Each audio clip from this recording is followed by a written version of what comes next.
Nigerian men are always involved in this kind of cases. I see a lot of people that own this powder factory. I've seen it, but I don't know. You are wondering what Nigerians are doing in South Africa. I was, hey, you want to go to South Africa? Xenophobia, they're analyzing us with the same product they were caught drinking. They were.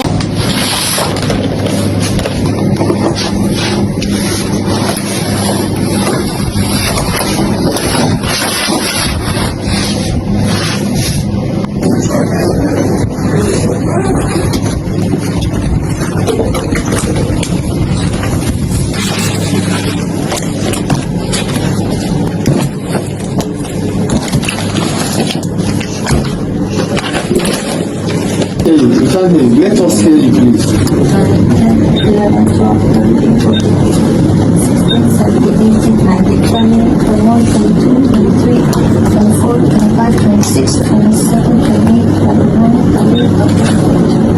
30. Hello everyone, welcome back to the channel. Thank you so much for clicking on today's video. It's your guy again, Evelyn Nduka, and if you're just seeing my face for the very first time, thank you so much. On this channel I talk about a lot of things. I might switch up today, I must switch up tomorrow. The NDLEA of Nigeria caught a Canadian woman with a Chinese face, obviously bringing in illegal substance into the country. She was caught with 35 kg of Canadian illegal substance into the country. When she was asked who she was working with, she said she got the offer online. She don't know the people physically. She was offered to pay 10,000 US dollars to bring the thing on arrival.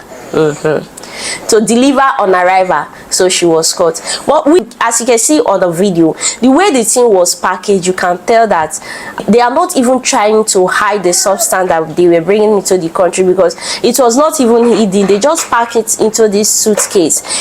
She was bringing it to the country. I don't know how she met these people online, but I want to elaborate more on this issue, because on my last, there was this video I did concerning the Namibian lady that was caught at South Africa airport that was bringing in powder into the country, and I just made that video based on the comment section, because a lot of people were saying a Nigerian man is always involved. A Nigerian man is always involved. After making that video, a friend of mine told me that yes, that they caught the Nigerian man that was involved in it, that the Nigerian man that actually sent her was caught, that a Nigerian man was involved. So this kind of cases, Nigerian men are always involved in this kind of cases, and I want to elaborate more. Emeka, Ola, that your uncle that promised you school fees next week, that his package is arriving. This is the package.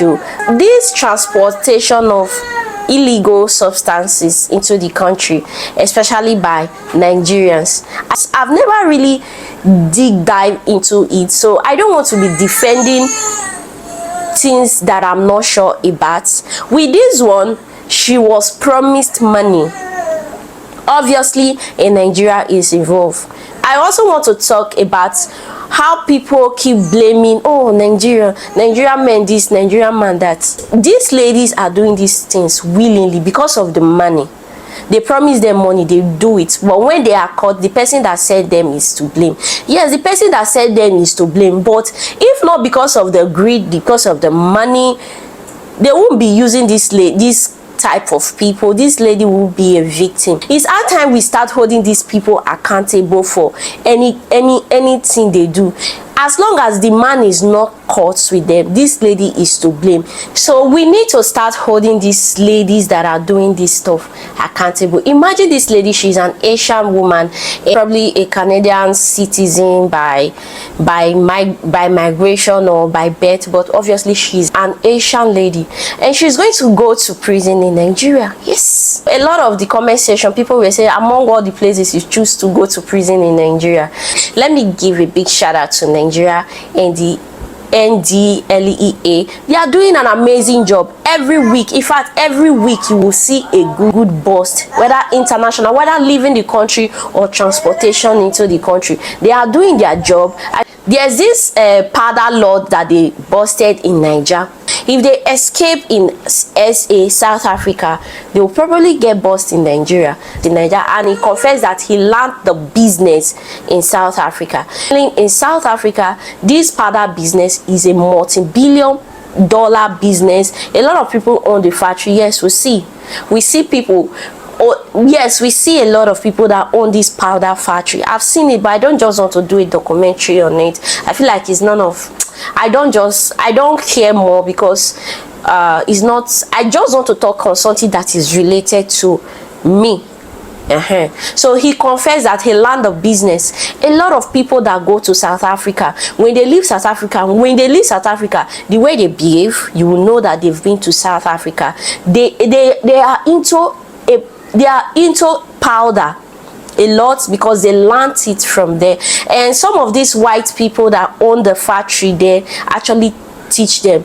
A lot of Nigerians that are into this powder, they are working with white people, probably foreigners, other white foreigners. They are the main cartel there. So what I'm trying to say, there was one time my own younger brother said a friend of his told him to come to South Africa, that there is updates there. That was how he told me. I'm so lucky that my brother opened up to me that his friend asked him to come to South Africa, that there is updates there. There's a lot of updates. People are getting money, just the way we see on social media. For me, I don't really rate people in South Africa, because I feel like it's an African country as well, just like African country. What are they doing there?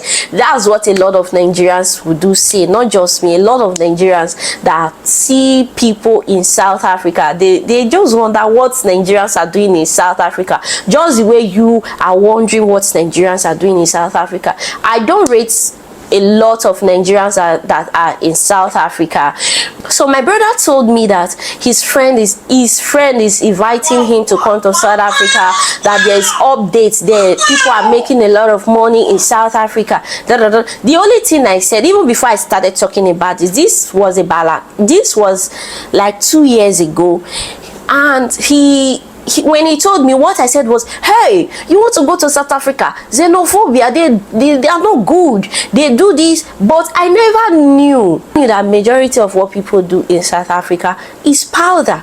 I've seen a Nigerian brother as well that stays in South Africa. He owns a very big shop. Like, that shop is so big. He says a lot of things. I don't really know what he says there, because they were interviewing him and they were showing the shop. I was not interested on what he was selling. I was just listening to what he was saying.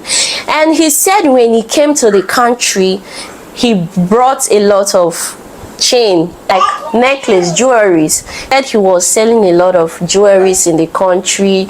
That was how he establish his business. After selling, he and his friend was running the business. After running the business, and they were making a lot of profit because of the LG chain he was selling there. Now he has a very big shop. When I listened to him then, I was like, hey, no wonder. You see, my brother is hustling. My brother did a very good job and in South Africa, that's why he owned this type of big shop, because normally in Nigeria you cannot sell chain and have that kind of big shop. But anyway, I think people in South Africa do buy something like that. They like buying they like chains as well. And I've seen in the media as well where this Nigerian man own a shop. He sells a lot of alcohol, sachet alcohol. I think that most South Africans do come to the shop and buy, but immediately the police busted it. These people turn around and start saying he's buying us, he's unaliving us with the same product they were caught drinking. They were happy, but immediately they busted the guy. He told the people, the customer, the South African men that were patronizing him, so because they raided the shop, they want to throw away the thing, they turn on the man already.